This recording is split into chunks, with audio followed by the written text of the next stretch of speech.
रहस्यमयी सवारी, एक सच्ची घटना पर आधारित डरावनी कहानी। साल 2012 की सर्द दिसंबर की रात थी। मुंबई का मरीन ड्राइव लगभग सुनसान था और समुद्र से उठती धुंध ने सड़क को भयानक बना दिया था। रात के लगभग 2 बजे थे जब राजत, एक कैब ड्राइवर, अपनी आखिरी सवारी लेने के लिए रुका। एक महिला जो सफेद साड़ी में थी, धीरे धीरे कैब में बैठी। उसकी आवाज बेहद धीमी और कांपती हुई थी। बेटा, मुझे लोकल ट्रेन स्टेशन तक छोड़ दोगे? राजत ने हामी भरी और गाड़ी आगे बढ़ा दी। लेकिन जैसे जैसे वह स्टेशन के करीब पहुंचा, कुछ अजीब महसूस होने लगा।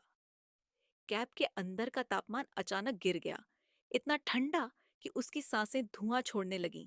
पीछे देखने के लिए जब उसने रियर व्यू मिरर में झांका, तो महिला बिल्कुल स्थिर बैठी थी। उसकी आंखें सीधी सड़क पर टिकी हुई थीं। फिर कुछ अजीब हुआ।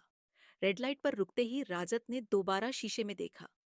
इस बार महिला का चेहरा धुंधला दिख रहा था, जैसे वह पूरी तरह इंसान ही ना हो।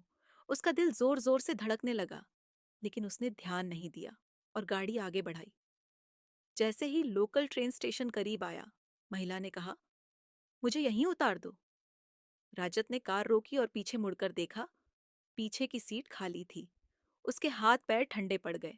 उसने डरते डरते फिर से रियर व्यू मिरर में देखा, और वहां महिला अब उसके बगल वाली सीट पर बैठी थी। उसका चेहरा सफेद, आंखें गहरी काली और होठों पर एक डरावनी मुस्कान थी। राजत का दिमाग सुन्न पड़ गया। उसने जोर से ब्रेक मारी और गाड़ी एक खंबे से जा टकराई। जब उसकी आंखें खुली, तो वह सड़क पर पड़ा था। कुछ लोग उसे होश में लाने की कोशिश कर रहे थे। पुलिस उसके पास आई और पूछा, क्या हुआ? लेकिन वह कुछ कह नहीं सका। एक बूढ़े चाय वाले ने उसे एक तरफ ले जाकर धीरे से कहा, तू अकेला नहीं था बेटा, वो अक्सर आती है।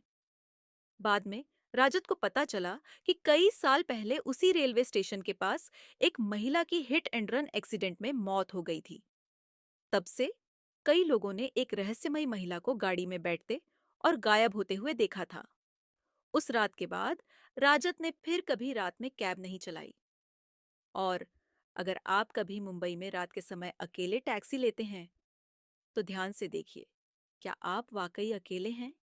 यह कहानी मुंबई के असली कैब ड्राइवरों द्वारा बताई गई सच्ची घटनाओं पर आधारित है। क्या आप रात को अकेले सफर करने की हिम्मत रखते हैं?